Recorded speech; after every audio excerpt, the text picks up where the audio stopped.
Machiegni higni adek bang' tenda Kenya Kwanza ka otelo mapacho kae paro mopogore medo nyiedhore kuom oganda jo Kenya ka mamoko wacho ni tend William Ruto osetiyo makare to moko bende wacho ni midhiero pod nitiere. Johala e boma ma Nairobi ywak mokalo e wi chal marach mar uchumi mapacho kae ka johala sekta mar lewni kod wuoth wacho ni yuto mage dok piny odiochieng' kodiochieng' ka omenda ma bende gitiyo godo e chenro mopogore medo mana idho malo. Kamae kaka moko kuomgi ni uloso. Tulikuwa tumeambiwa kwamba pesa itakuja mfukoni, lakini saa hizi pesa yenyewe haiko mfukoni. Pesa imerudi mahali pamoja tu ambapo hatujui inaelekea wapi. Biashara si mzuri bila ilikuwa mbeleni. Kama tulikuwa tunauza una make profit, sasa hakuna profit una make. Tena ukinunua vitu inakaa hapa sana. Vitu mingi unanunua inakatwa ushuru haileti kitu. Kwa watu hawana pesa, sasa hakuna pesa inakuja. Johala go kwayo piny owacho mondo mi oked kod mibadhi mabende osebedo midhiero maduong' e pacho kae. Wafunge milango ya ufisadi because ufisadi imeaffect nchi yetu kwa hali kubwa sana. Kama unasikia governors ama county government fulani imepoteza bilioni 3, bilioni 10, that's not a small man ambayo inafaa ipoteze.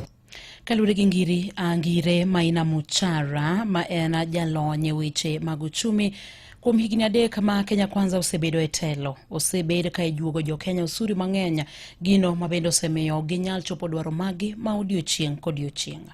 Transport has gone up, food has gone up, housing is an issue, water is an issue, electricity is an issue. So if you look at that cumulatively, you see that in the 3 years that you've been consistently going through this, then the ordinary citizen is not telling you from feelings or perceptions, they're telling you from what they are undergoing. When we say, are people worse off or not, they are definitely worse off. Jodak ma Mombasa bende no yudo thuolo mar tudruok kod jafwamb marwa e gwenge mag Mombasa Joja Oko ka bende ne gigolo pachgi yo machalo kamae. Machiegni ahinya e Nyakalondo mar Ramogi chakna ne ginyingi kae mia pachi ewi tend Kenya Kwanza higni adek magisebedo godo e telo mapacho ka. Iluongo ni Victor Okoth, Mombasa County. Ber manyalo wacho mosetimo ne jo Kenya ogikala adek. Mokwongo no make sure ni judges manodong kapok nondiki mano promise jo Kenya kodonjo kodhi wakachela dieri mano noti. The rate musudo go jopuonje tich mondo make sure ni the new curriculum manyo kel miluongo ni competence based ni ma be jotamore winjo maber adieri ma otimo. Ido ka jopuonje sani kata ge ywak ahinya to pore kaka chon. Nyaka donje broad based government adieri waseneno ka gik ma achiel ariyo adek timore kuonde wa mae yore gerore kendo gitik mu promise modhi timo.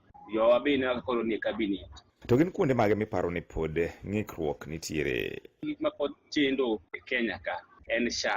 Rais wa SHA no ng'ino maber mondo lok ngima jowa employment opportunity especially in agency ne maka jowa bedo exported biloka. Mission we don't have enough jobs here.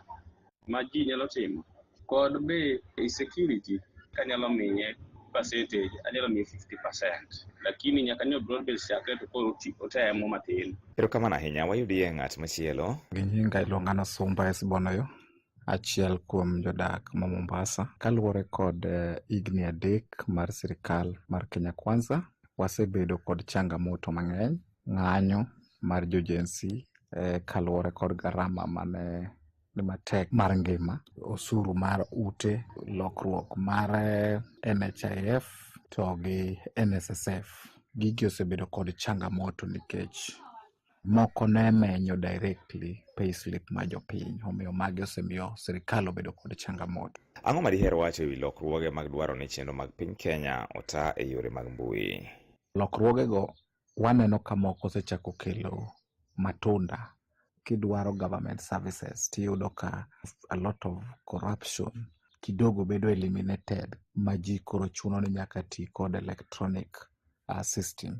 Courts ne nitiere a lot of corruption, lakini sasa hivi as we speak iyudo ka corruption onodok piny. To joma iyudo ka ok dwar digital system maduoko chien machalo kaka governors and other government institutions ma pod dwani ji odogie analog, mago e joma duoko wa piny.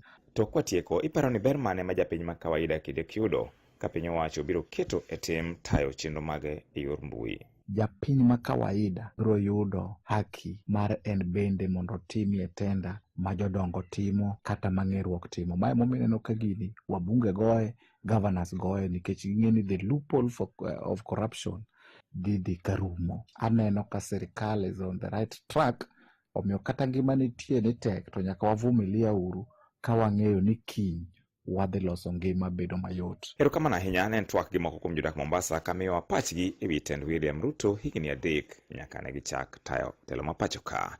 Ne redio Ramogi e kaunti ma Mombasa, nyinga